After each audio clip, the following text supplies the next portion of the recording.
Okay, I don't even know how to begin this one because, I don't have my mic. Hello. Oh, yeah, no, we're good.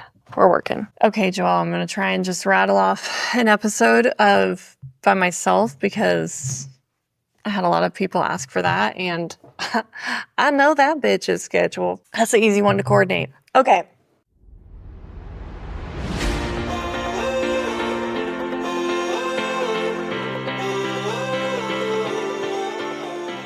Welcome to Believe in the Good with Haley Dillon, the podcast where we go beyond the track and into the lives of NASCAR wives, families, and the incredible community that keeps this sport moving.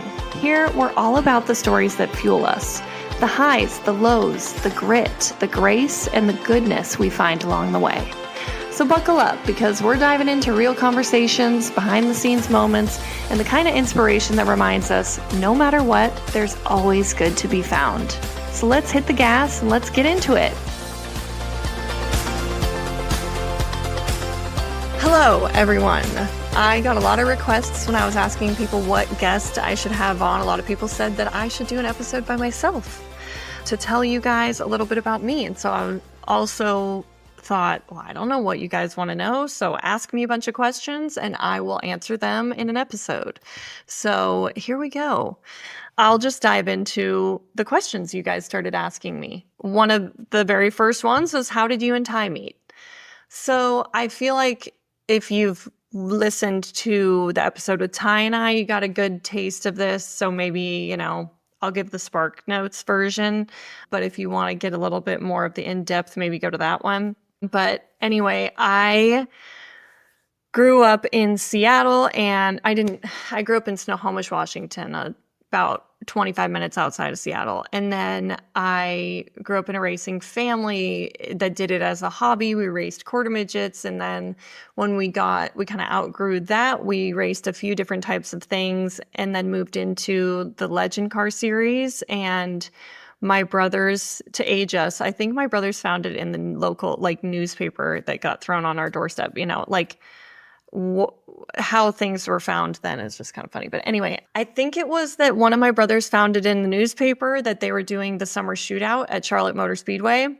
So we had gone to a Daytona 500 party because we always followed NASCAR. And when I say we, I was like a little kid and definitely was not interested in it like my family was, but my brothers met him. That summer, we were parked next to the Dillons all summer long. And so Ty reached out to me on Facebook. We messaged on Facebook a lot.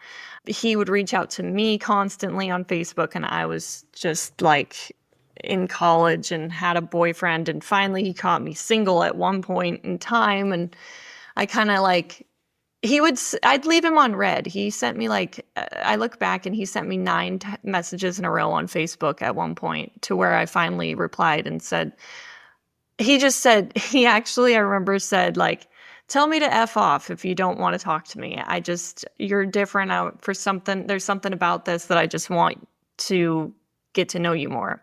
And I was like, no, it's not that I'm mad at you or anything. I'm busy. I was working 2 jobs. I was in college. I was in a sorority. I was dating boys and it just wasn't on my radar to date some guy from North Carolina. I was like, that's never going to work. I'm not going to have a long distance relationship and all this stuff. And so finally he kind of wore me down. He was like, when can I come out? Or finally he wore me down to the point where I was like, I got to let this guy know that this isn't going to happen. And so I messaged him one day. I was like, Ty, I'm never going to come to North Carolina. You can come out to Washington if you want, but I'm not going to fly out there. I'm not going to go to a race. He'd always ask me to come to a race. I never paid attention to how he was doing in racing that year. He was racing ARCA and won the championship and won 60% of the races that year. I had no idea. I was not interested. And he just had this God intuition about it, which thank God. But he finally I was like, this isn't going to work, Ty. You can come to me if you want. And so when I gave that little wedge in the door, he just blasted on through, was like, well, when can I come to see you then? If you're not going to come to me, when can I come to you? And so then he planned a trip out to Washington. We were going to have our friend Adam come out to Washington to my parents' cabin for New Year's. And so we were like, okay, I guess he could come. I guess if it's weird for us, he can just hang out with you guys. And if that's not, you know, if we don't like each other, then he won't be like, it'll be fine. My brothers will be there. It'll be fine. And so I was like, okay, fine. You can come out to New Year's, but then let's talk over the phone and let's see if we like each other. I didn't say it to him that way, but I'm like, why don't we just talk over the phone before you decide to book a flight? And so we scheduled a time to like chit chat on the phone. And that night that we talked for 5 hours straight. It was just like, once we got into talking, we talked about literally everything. We talked about how would it eventually, after a couple hours of like, okay, we clearly really like each other. We make each other laugh. This is like so clicking. We eventually got, even in that conversation, talked about like, well, how would we ever be married? And I mean, it's so insane. We talked about what we would want to name our kids. I mean, we talked about everything that we would want for our lives and our biggest dreams in life. And, you know, I shared with him I wanted to be an actress and that I didn't know what I was doing in college at the time.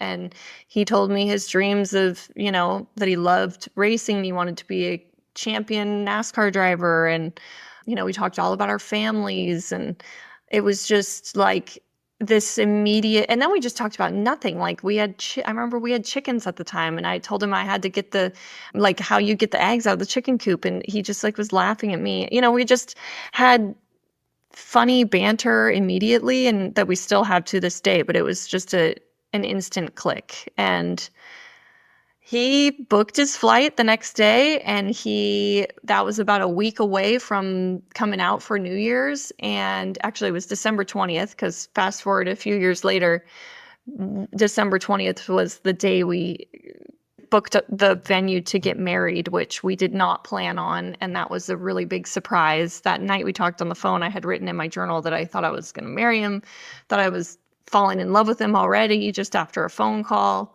Then fast forward, when we were engaged and planning our wedding, we booked the venue, and we booked it for December 20th, and we didn't realize until I had gone back. I was looking at my journal like a few months later. I was looking at my journal. I'm like, I know I wrote stuff down that night. We had spoken on the phone for 5 hours that first time on December 20th. So that was just like a cool little God wink. But anyway, he came out for New Year's, and literally I was so nervous. I've never been so nervous in my life. The second he walked from the airport, it was just like, oh, that's my husband. I mean, it was just immediate, and it's not always been easy. And all the years between. I mean, we've been together 14 years, but like immediately we just had that, wow, we're gonna, I don't know how this is gonna work, but we're gonna get married. And so, and somehow our motto has always been in that first conversation, and like literally today before he walked out the door, our motto has always been, we'll figure it out. We'll just take it one day at a time. We'll figure it out. And so that is our motto. Yeah. Anyway, that is how Ty and I met. How'd I do? That was 12 minutes. That wasn't exactly a quick one, but you know, you asked S. Davis 0788. This episode of Believe in the Good is sponsored by Nourish Move Love, and I couldn't be more excited to share their newest strength training program with you. If you're anything like me, finding the time to work out can feel nearly impossible. With 3 little ones, weekend trips to the track, and the constant daily to-do list, I need something that is going to be quick and hassle-free and is going to actually work and be effective. That's why I'm so excited to share with you Overload 30 from Nourish Move Love, a progressive strength training program that helps you build real muscle in just 30 minutes a day. Everything is planned out for you. There's a full warm-up, strength circuits, a quick hit finisher, and a cool down. There's no guesswork, no wasted time, just an intentional workout that fits into my crazy schedule. Lindsay does such a beautiful job setting up a plan and then guiding the workout so I can just show up, move my body, and feel strong, whether I'm at home or on the road. The program is completely free and comes with a workout calendar, printable tracking sheets, and daily workouts that you can follow along with right on YouTube. This isn't about perfection. This is about showing up for you. Because like Lindsay says, progress isn't promised, it's earned. You can grab the full program at nourishmovelove.com/progressive-overload-workout-plan. I'll put that link in my show notes too. Huge thanks again to Nourish Move Love for sponsoring this episode and for creating something that truly supports women wherever they're at. Okay, back to your questions here. Your journey with Jesus and how you incorporate that into your parenting and your favorite lesson you've heard from a pastor that's like a life lesson. Okay, I like those. I like that. Wow. Well, my journey, I always have believed in God. I've always believed in that everything, the sort of cheesy, I don't want to say cheesy because that makes it sound offensive, but the sort of hallmarky things that you hear, everything happens for a reason, which that's hard to hear when hard things in life happen. But I always believed in God. I believed he always has had a beautiful plan for my life. Even as a little kid, I prayed. I always had this interest in God. Growing up, went to church camp a couple winters. There was this winter church camp that was really cool that my best friend growing up, Sammy, her and I went to this church camp a couple times in the winter. It was amazing. I went to youth group with my friends growing up. I always just outside of my family, because we weren't raised going to church. My parents are some of the most amazing Christian people that I know, although they may not, know that they're living their life so biblically. They really truly do. They know they are, but they're not like these, people that necessarily sit down and read the Bible, although I think they would love it. But they always were raising us to be like good humans and everything. But my journey so I knew of God, but I didn't know Jesus in my heart. I didn't have that sort of relationship with him until I had this sort of come to Jesus moment in my life, which stemmed from a lot of hard things happening all at once, sort of a snowball of things happening all at once in my life. Ty and I were 26. It would be 7 years this Labor Day that my family got in this horrible accident, which was just the starting point of sort of my deeper faith journey with Jesus. My extended family was in a motorhome accident. It was my aunt and uncle and one of my cousins and all of the cousins on that side's children. So there were 11 of them in a motorhome at once, and it crashed, and my aunt and one of my little cousins, my cousin's daughter, passed away, and everybody else was severely injured. And I hope that my family is okay with me sharing this story because it's still super sad. It's still super sucky, But anyway, so my family got in this really bad accident, and Ty and I, before this, leading up to this, Ty had been going on this really rough journey in his own life. He was struggling so much. He was really depressed. He had gotten to the point in his life where he had reached pretty much every goal he had wanted at that point in his life and realized how empty it was. He was definitely a man of many hats, which is an expression that that sounds like a good expression in some ways, like a jack of all trades, but I mean it in a sense, in not a great way, that he was kind of like, he was super husband hat. He was super dad hat. He was super fun guy at the club with his buddies hat. He was super race car dad hat, or whatever, race car dad, super race car driver. And he just wasn't being the same man in every room. And he was having a total like identity crisis. He was not being a good husband. And in fact, he was not being a good husband. He was not being dedicated to his job. He was ruining his life in every way possible besides using drugs because he got drug tested every week for racing. So, I mean, in every avenue that he could, he was really struggling. And it came to the end of his rope where he would come back to the motorhome and just cry to me. And just, I mean, I didn't get it. I was just like, yeah, racing's going kind of rough right now. But it just wasn't adding up. And then I was out on this bachelorette party and I got this phone call. And we by no means were living our life like good. We were partying a lot. We were drinking a lot. We were just not making good, healthy choices. We were spending way too much time apart. All these things that I don't think are healthy for a relationship. And I was on a bachelorette party, which is fine to go on a bachelorette party. I'm not saying that, but I got this phone call that this accident had happened. And it was devastating. And I immediately left, got a flight home. And then Ty and I got Oakley and we immediately flew out to Washington and we spent a few days before he had to go to his next race and I stayed out there. But we just did everything we could to rally around my family at that point in time and love on them. And I think that for me, it was just like, why would God do this? And it still feels that way sometimes. We don't know those answers. Why does God do or allow the things to happen that do? And I've grown a lot in that. But Ty, in the meantime, so much of my journey with Jesus was because of this pivotal moment Ty was having in his life. Ty at that time got to see like, this is real love. Like my uncle had just lost his wife and we were at his home and getting some things for the family. And there were all these family photos, it was just like, Ty was just like, this is the kind of life that I want. This is, the marriage that I want. Here's this man that just so purely loved his wife and just lost her. And I think for Ty, it was like, I am creating the reason that I'm going to lose my wife.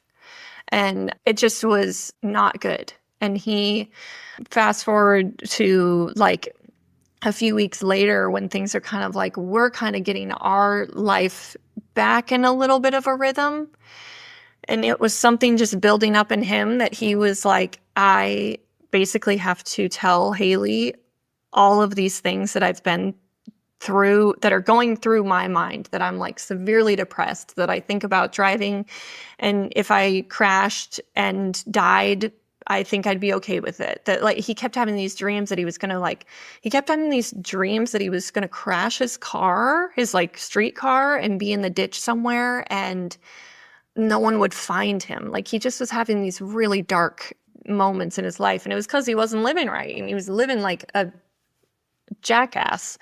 And so he kind of came clean to me of all of these like things that he was doing in his life that he wasn't proud of and like how he was so depressed and all of these things. And it was just like, it rattled us. I needed to sort of shut out so much noise in my life that I realized was not good for me. And I just like locked in, and Ty and I did a lot of therapy and a lot of reading the Bible and just becoming obsessed. And that's one thing that Ty does is he is a very obsessive person. Like he dives into something, he dives hard. He's obsessed with sports and knows every sports player and team and thing you can think of. He just becomes really, really obsessed. He's obsessed with his health. We've got all this like crazy health stuff in our house. And so it was like no surprise to me that he dove in so hard to want to know Jesus. And in that same breath, it was really difficult for us. And I was struggling so much at the time that just like, why are these things happening to me? What did I do to deserve these things? Just sort of these silly thoughts that when I came to know God and found my people that led me to so much more light and fruit and prosperity in my life, so much more goodness in my life. I've learned that, we are all just broken, sinful people. And so I have such a different understanding for these things that like Ty's been through or done. And I think that my journey with Jesus is a constant ongoing thing now that I realize like, man, I never want to stop learning about God and things I feel 2 years ago, I feel differently about now. And that's why something that I recommend for people is like, one of the things too was like, what are some of your favorite messages you've heard or like life lessons? I think something that the reason I think, you don't have to go to church, but tuning into a message every single week and just keeping that positive, that message, when you're there, you might not realize what you're learning. You might not realize that anything's even like sticking with you, but then there are so many times where I go back and realize like, oh man, that's a nugget that I heard from that message that day that on the day I didn't really think much of, but it stuck with me. So what I'm saying is like, that's why it is valuable to go to church every Sunday or when you can go or when you can't physically go to tune into that message.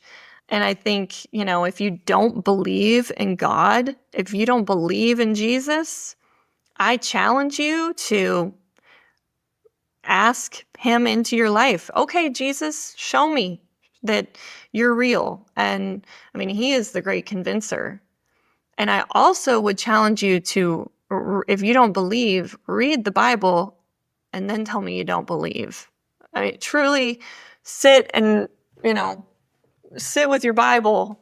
And even if you don't want to read it, just sit with it open and feel the living word of it. It is alive. I mean, it's just, man, if you get anything from this, I hope that you ask God into your life because it's just the greatest thing because it gives you peace. You can't have anxiety and peace at the same time.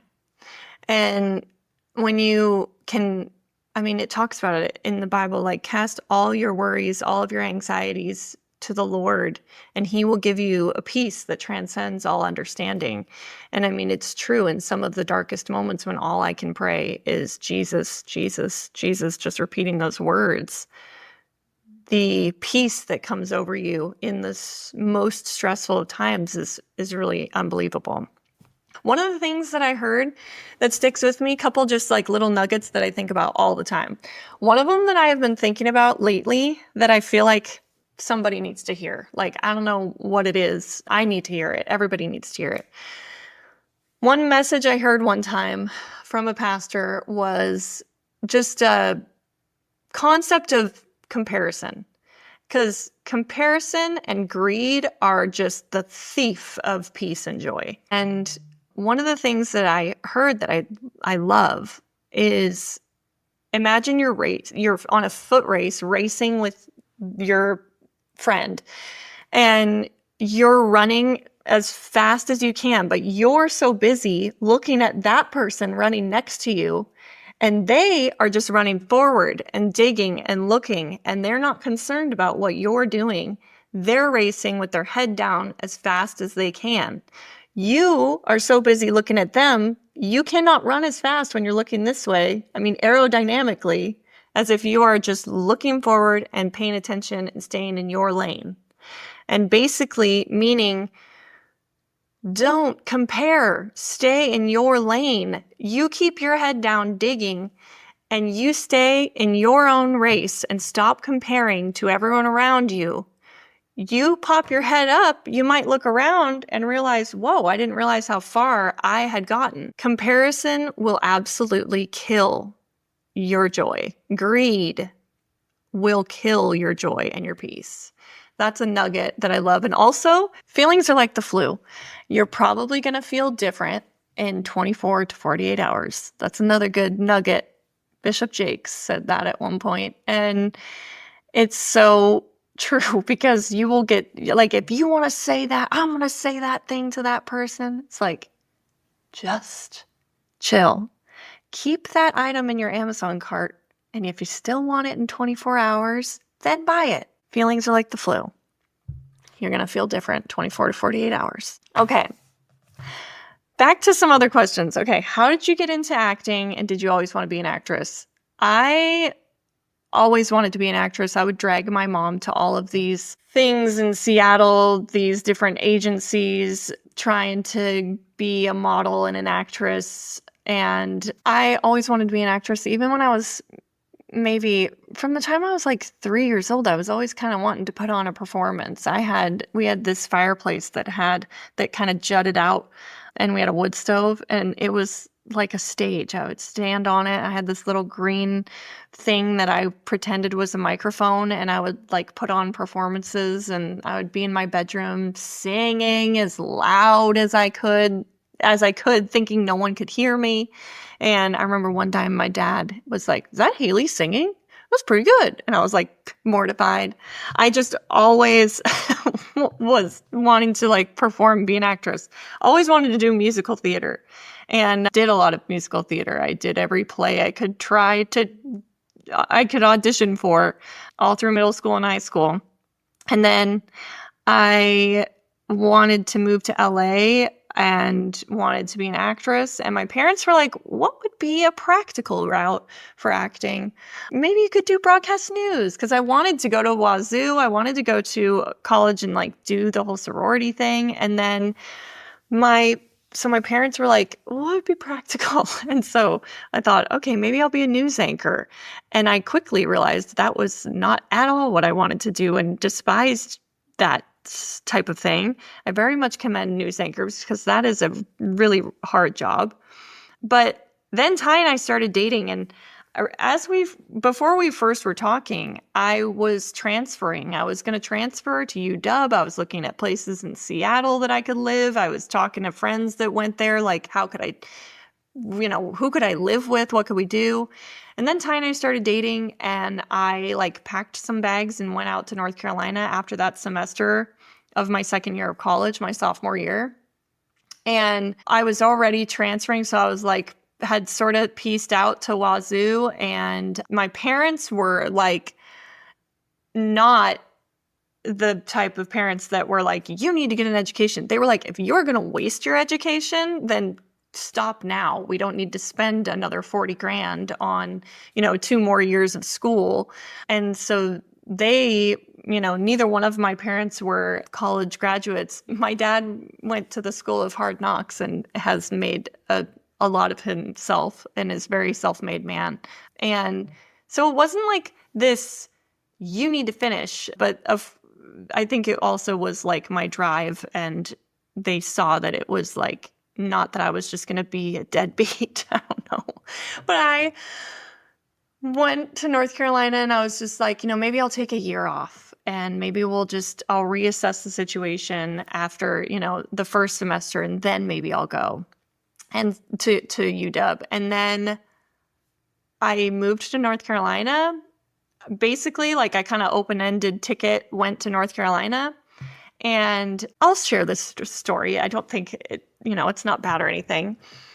Austin was single, and there was this girl that he like brought to a party that I think he might have thought he would date, but they did not date. So, he did much better with his amazing wife, Whitney. But there was this very brief situation where he brought this girl to a party. I mean, literally, he was like, he sicked her on me. He was like, "I'm going out over here, and here's this girl, talk to her." And I was like hounding this girl because she was talking to my friend Nicole Duker, who is a news anchor. Commend you, Nicole, for being a news anchor. So they were talking about like broadcasting and modeling and PR, and she was telling me about this modeling agency that she had a connection with, this acting and modeling agency in Greensboro, Maryland's agency. A lot of NASCAR kind of PR and stuff happens through that agency, and they're also a great agent for acting and modeling, and they have tons of kid actors that are doing amazing things on shows currently on Netflix and all this stuff. So I knew of this agency, and I hounded this girl to get me a meeting with the agent there, the acting agent. And I don't think Austin ever talked to her again, but I was messaging this girl constantly, and thank you to her.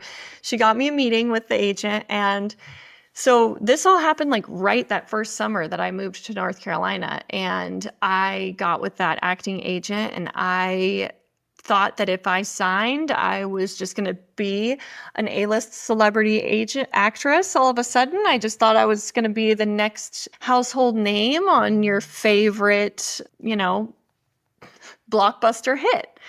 But didn't realize, just how much work and time and other 30-year-old blonde women are doing the same thing. Well, I was 19 at the time. But anyway, so that started my journey with professionally acting.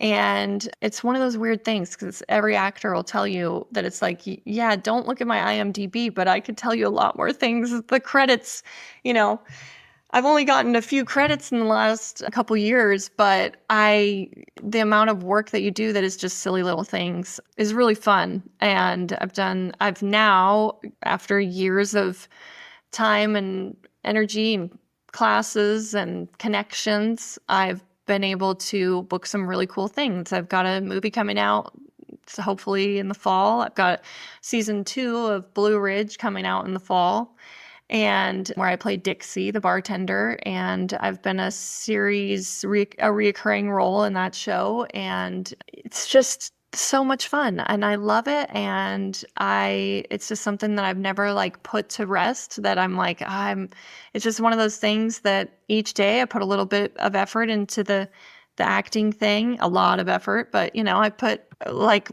time's going to keep on ticking by, and I'll just keep on trying. You never know. And the thing that's cool about acting is, Betty White acted till she was 99. And it's one of those things that they need people that are, 2 days old and 102 years old. They need actors of all ranges, all shapes and sizes and colors. And it's a beautiful, beautiful industry that has a lot of really, really wonderful people in it that I've had the pleasure of getting to work with and meet, and I just love it. It's always something different. Yeah, one day I'm playing a mom, one day I'm playing a wife to a much older man, one day I'm playing a bartender, and one day I'm playing a body double. It's just fun. It's really fun. I love it. It's something that I don't know that I would ever want to stop because I love it. It brings me so much joy. Okay, what else? Is that all your own real hair? Yes. It's probably the question I get more than anything. I will show you. Look at the proof, y'all. There's no extensions in this extremely large head of hair. Yes, this is all my real hair. I think it comes from my Grandma Carrie. She has an extremely thick, luscious, beautiful mane of hair herself. And yeah, and also Grandma, she has a lot of beautiful white hair. And I think I'm going to be right on track with that. I think I'm definitely going to be fully gray when I'm older, fully white gray. And her hair is beautiful the way that it has grayed. Some people don't get good gray hair, and my grandma has beautiful gray hair. So I hope that that's what I get one day when but I already have lots and lots of grays, and they're right in the front, which is just awesome. My hair is pretty fresh right now as far as color. So yeah, can't really tell. But anyway, yes, it's my own real hair. Are you originally from North Carolina? No, I'm not. Okay. What else? Have you ever pooped your pants? Thanks, KT. Thank you. I'm trying to think, when's the last time I pooped my pants? Oh my gosh, I literally pooped my pants 2 weeks ago. You know what? It happens to the best of us. Our whole household had a bit of a tummy bug. Smoke them if you got them. I was literally mid-conversation with Ty at Linden Bakery. And I frickin' sharded and went to the bathroom. I was like, I just pooped my pants, and immediately left and went home. So that was great. One time I made this amazing corn chowder. and it was apparently extra fibrous. And I remember Ty and one of his buddies, Tyler, they were going out to shoot their bows in the backyard. And I had made this soup, and I was like, we had all eaten the yummy soup. And then we went, and I was sitting outside, and I had like a iced sweet tea. I'm sitting out there, I'm watching them shoot their bow, and I'm just enjoying myself. And pooped my pants, farted, and a little more, and it was a shart. So I went home. They were shooting their bows across the street, and I left and went home. And Ty thought that I was mad at him, and because he was like, "What's up?" I'm like, "Nothing." I left, and he thought I was mad. He comes back to the house. He's like, "Are you okay? What happened? Or is everything okay?" And I'm like, "I pooped my pants." So you're welcome, Katie. Thanks for that insightful, enlightening, and amazingly specific question. Oh, another one that Katie asked was 3 words to describe yourself. Open and vulnerable, empathetic, and always looking for a laugh, either wanting to laugh or wanting to make people laugh to a fault. I'm like the first person to stick my foot in my mouth in the dumbest way because I'm just looking for a laugh. Okay, that reminds me. This is like, even to tell this story, it is like a foot in the mouth situation. Okay, I have to gear up. This is a NASCAR podcast. I'll give you some of my NASCAR nitty gritty stories behind the scenes of things that have happened that I'm like, oh my God, I can't believe that happened. Well, or just funny stories. Okay. Years ago, before I ever had children. And like I knew at the time, oh my God, this is about Katie Kenseth. Absolute sweet, sweet woman. And I made the biggest ass out of myself. I lay awake at night to this day thinking about this story. She probably does too. She probably is like, that bitch. Can't believe she would say that. It's so mortifying that I haven't even had the chance to ever tell Katie, like, when I said that like 9 years ago, I'm so sorry. I didn't even know what I was saying. I didn't mean that. Now that I have kids too, it hits so different. It's even more mortifying because I'm like, if someone said that to me. So years ago, we were in Indy and we were parked out in the grass. They used to have now at Indy, they have us park and our motorhomes are like 3 feet from each other. We can like barely all have our slides out. We like can't put any stuff. I don't even think we could get our barbecue out the last time we parked at Indy. We parked so close. It's weird, but we used to park way out because Indy's huge. It's very unnecessary that they have us do that. But Indianapolis Motor Speedway is such a cool track. And they used to have us park out on the grass and like the road course part of the track. And so we were all kind of more spread out in the grass. It was awesome. We had this dog, Bubba. He's a French bulldog. We had him for years. He outlived every French bulldog I've ever heard of. He lived to be like 13. And he was such a pain in the ass, this dog. But we loved him, but he was such a little stinker. And he ran out of our motorhome. We were parked next to Katie and Matt Kenseth, or they were a couple down or something. This was when he was racing. And it was before we had kids, I'm pretty sure. So maybe it was like Ty's first year of Cup and like towards the end of the years Matt was racing still. And our dog runs out of the motorhome, runs down won't come back inside. I'm yelling at him, Bubba, come back inside. Yelling at him. He's not listening at all. He's being so bad. I finally get him back inside. Katie witnessed probably the end of this moment where he finally listened and went back inside. And the next day we go out on the grid, and in Indy, it's very cool the way that they do the drivers meeting to the introduction stage. They have these fences and it's this huge fan zone area. Such a cool opportunity for the fans to get to see the drivers. And it's kind of like the only way that you get out there as the families too. So we were shuffling out of the driver's meeting right next to Katie and Matt. And Katie was like, oh my gosh, that was so funny yesterday with your dog. I told Matt he behaved. I'm just like, oh yeah, the dog that's running around everywhere, barking at everything, whatever. And she goes, I told Matt that their dog behaves like, she goes, I told Matt that their dog behaves so well. He behaves, or she didn't say behaves so well. She said, their dog behaves just like our kids. And I was like, yeah, not very well. And what I meant is that my dog was not behaving well. She said it was like her kids, who are absolute wonderful angel children and behave so well. And I was talking about my dog, but it made it sound like I was talking about her kids don't behave well. And she was like, oh, well, I meant that your dog behaved well. And I was just like, no, no, no, no, no. Oh my God. And I didn't in that moment correct it. I didn't have the opportunity to be like, no, I meant that my dog's a little shit, not your kids. My dog is being a pain in the ass. Your kids are wonderful, sweet, sweet kids that are so well behaved. I would never tell someone, I would never even be like, I am so like, all kids are kids. They're all gonna, I would never be like, say something bad about someone's kids, and certainly not to their face. I was mortified. And she was like, and rightfully so. I think she was like, huh, wow.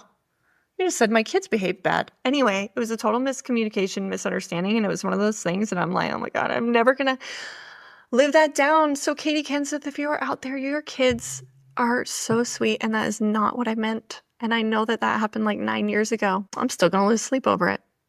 Anyway, that was a random behind the scenes NASCAR story. There you go. So stupid. Oh, it was just so cringy. You know, when you do that, when you say something, you're like, that is not at all what I meant, and you heard it wrong. I feel like that happens to me once a week. And I feel like if they know me inside, they know that I'm like would never be rude like that. Anyway, it's just great. Just love when stuff like that happens. So if you lose sleep over the stupid things you say, you're not alone. So do I. And we could all just try to be more like Mel Robbins and just let them think that you said their kids behave badly. But no, I don't want to. Mel, I'm still working on it. Hair products that you use. Okay, swear by the Wow Dream Coat. The Dream Coat for straight hair, extra strength, amazing. I have very naturally curly hair, so for me that works very good. It's very anti-humidity, anti-frizz, all that jazz. So amazing. One of my favorite products. Also, same brand, same bottle, same thing, but it's for curly hair. That is my curly hair hack right now. I use also the Root Boost from Wow, and they also have, it's like a blowout volume mousse or something. So between the root spray and the curly hair coat or whatever, it's Wow hair, and it's amazing. Love it. That's for my straight hair and my curly hair. Whichever one I'm going to do, I go with their products. I'm obsessed with them right now. Am I still going to do a cookbook? So I really need to show you guys my cookbook, all of my equipment that I still have, all of these gorgeous photos. You know what it is? And this is one of those like Mel Robbins things as well. Let them.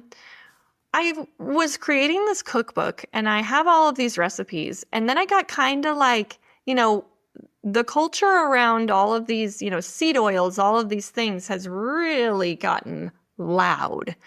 And so I became a little mortified that a lot of my recipes are not super duper healthy. They're yummy, but your girl likes mayonnaise. I don't know.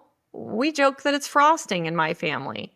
And I just kind of got like over-analysis paralysis of, are people going to be like, these meals aren't healthy and you're a healthy person and you talk about being, but it's like, it's the 80-20 rule, right? So I just kind of got a little bit sheepish about like, I don't know. But I'm coming around to the idea of like, screw it. I'm going to just put it out there and finish it and get it published and not worry about the noise, because like, it's kind of like this podcast. It's like, why would I care? Why would I leave something on the table? Why would I not take the opportunity that is there. That's how I feel, and kind of why I wanted to start this podcast is there is an opportunity there that I felt like no one else was really doing, and creating a podcast about highlighting other women in racing and other women in general that are just these amazing, unique women that I love and admire and have had the opportunity to interview outside of racing. But I just feel like it was such a missed opportunity there to give these girls love and attention and a platform to tell their amazing stories. And it stewed in my brain for like a year. And so that's why I just eventually did it. And that's kind of how I feel about the cookbook now. It's like, why am I leaving that on the table? Why am I not just finishing it out? And it's not about like not finishing it. It's about that I got like crippled by the response of it. And that is not very like me. It is a lot of work to finish, but I think that, I mean, I also got to give myself a little bit of grace that I've had 3 kids and it's just been a lot of work. It is a lot of work, but that's not the workload of it is not what scares me or keeps me from doing it. I think it's just that I didn't know what the response was going to be, but it's like, who cares what the response is going to be? If it just, make 20 copies for my friends and family, I would be grateful that I did it. So you know what? I'm going to say it here and now. I'm going to finish it. I'm going to finish that cookbook. And you know what? Enjoy my mayo recipes, because there's a lot of mayo in that book. You better get the big jug. All right. What is the worst fight you and Ty ever got in at the racetrack? Oh my gosh. We're normal. I guarantee you every single weekend someone's having some knockdown, dragged out fight secretly in their motorhome on a race weekend. And then they go out and they just like put a smile on their face for intros. Cause like we've all been there.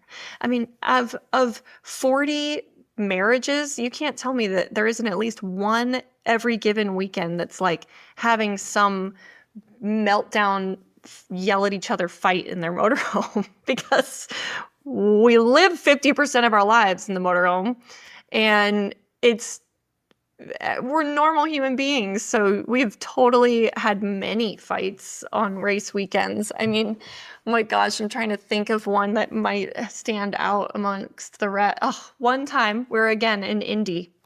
We got in one of the biggest fights of our whole relationship to that point. I mean, I don't know, since then we've probably had a lot worse, but like we got in such a big, hairy fight, and it just was literally, I don't even know what it was about, but the reason I remember this one in particular is because we got in such a bad fight, and then like to the point where I don't think we slept, but maybe like 2-3 hours. I don't think we like came to a conclusion, which is very unlike us. We always usually try to like wrap it up before the night ends, or we used to do that. A lot of times now, I mean, let me tell you, how it's like, don't let the sun go down on your anger. Like, don't go to bed without finishing a fight. Another nugget, another like church nugget or like biblical nugget that I've learned is from my amazing mother-in-law.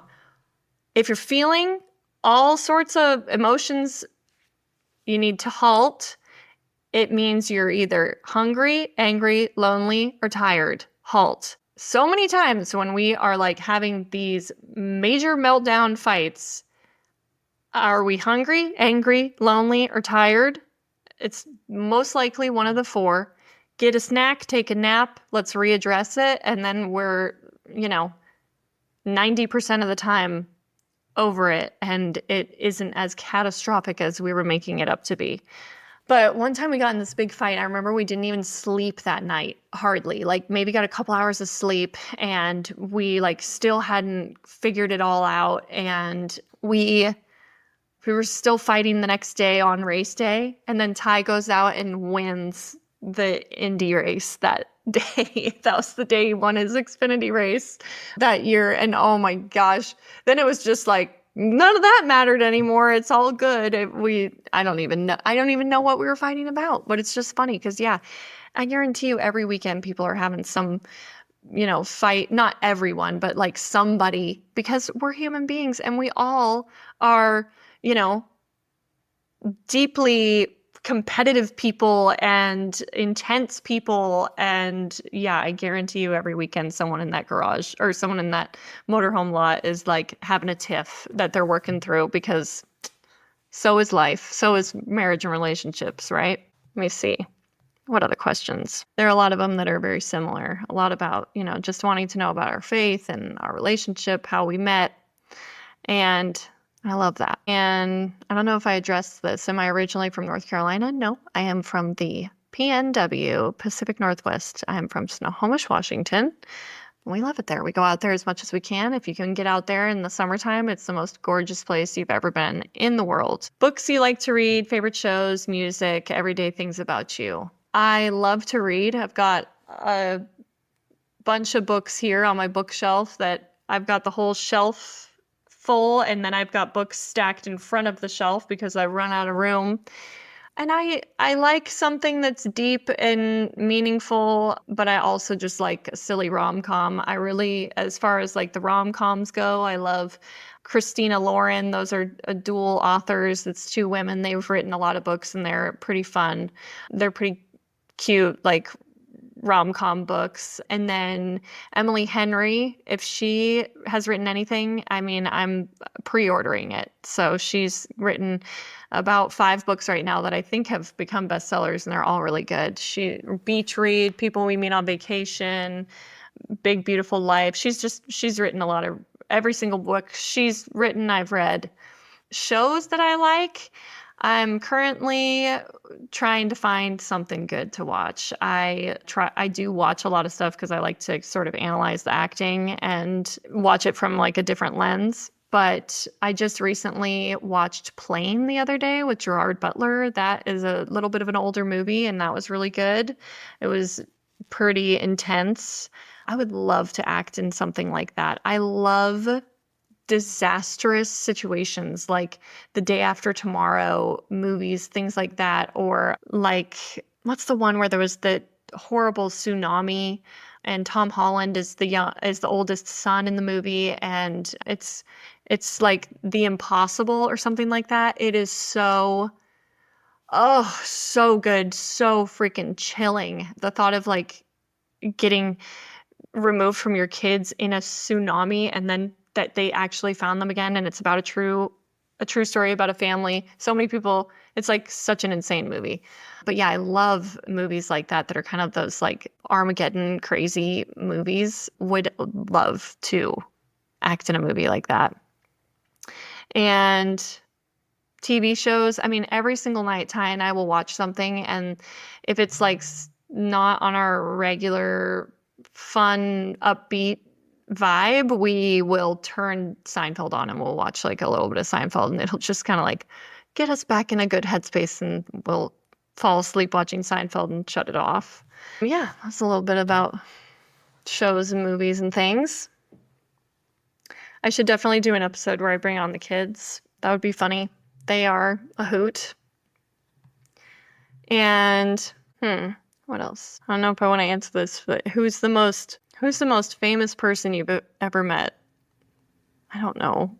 We have gotten to meet a lot of very interesting people from racing. Okay, I'll specify people that we've met from racing. I remember one time at the Daytona 500. It's always the Daytona 500 has a lot of very interesting people. We were walking through, it was like in the same year, 50 Cent was there, the whole cast of Duck Dynasty was there. Luke Combs, I think, was the singer that year. There was like a ton of people there. And then the crowd was insanely packed. I don't remember where I was trying to get to, but I remember I had my mom's hand and she had Dakota's hand behind her. And we were like shuffling through this crowd, and we're kind of like wedged through, getting through these bodies. And all of a sudden, this group's doing the same thing coming by us. And it was James Franco was coming by. And I remember, for whatever reason, grabbing his like bicep and being like, "Oh my God, James Franco." And he was like, "Hey, I wasn't even flexing. You can't grab my arm. I wasn't even flexing." He's like, do it again or whatever. I was like, "Oh, okay." Grabbed his bicep. It's the weirdest encounter. Then bye. Never saw him again in my life. And like such a weird encounter. I don't know. We've met some other like, then I met Miss K and Willie from Duck Dynasty. And Miss K, I don't know what possessed me to be like, she just felt like my Grandma Carrie or something. And I was like, Miss K, and gave her a hug. And she was just like, oh, honey, she was so sweet. And we took a picture with them. And we've always loved the Duck Dynasty show and those people. They're amazing. And I don't know, we've met some random people. Well, I have really enjoyed answering all of your questions. I hope that we were able to put a little bit of a dent in some of those questions. And if you have any more, feel free to comment below. And I love answering them, love hearing from you guys, love your ideas for who should come on next. And I loved that you guys wanted to hear a little bit more from me. So hopefully you found our story interesting. And yeah, I just really loved sharing a little bit more with you guys about myself. I wanted to originally do this podcast to glorify these other women and make them feel loved and seen and heard, because I think everybody has something to offer, such an interesting story. We're all such dynamic people. We all have so much to offer, and we're all so unique. So I just love getting to highlight these women, especially these women in racing that are every weekend sort of glorifying, and we're talking about their husbands or boyfriends or fiancés every weekend. It's just really cool to get to hear from these women. I have grown so much respect for these men after getting to talk to their significant others, because these women are so interesting, and I'm like, good for you, man. You know, now I'm like, I didn't really know much about, Chase Briscoe, but I talked to Marissa and I'm like, good for you, Chase. You got a good one. Same for Todd Gilliland and Denny Hamlin. And I mean, literally all of them, Bubba Wallace, all of these girls are so interesting and so funny and fun and sweet, and they're just good-hearted women, and it's just a real pleasure, a real joy to get to interview them. And I see the ones that you're saying that I should interview. Trust me, I have reached out to them, and we got some really cool ones down the pipeline, and I'm really excited for you to hear from them. So thank you all for tuning in to me solo, and we'll go on to next week. I wonder who it'll be. Okay, bye. And that's a wrap on today's episode. I'm so grateful you spent this time with us. It means the world that you're here. And if you loved this conversation, make sure you check out the show notes for all the links and any resources we mentioned.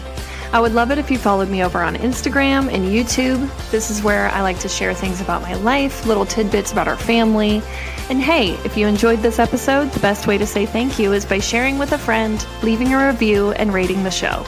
It helps this conversation reach more people who believe in the good. See you next week.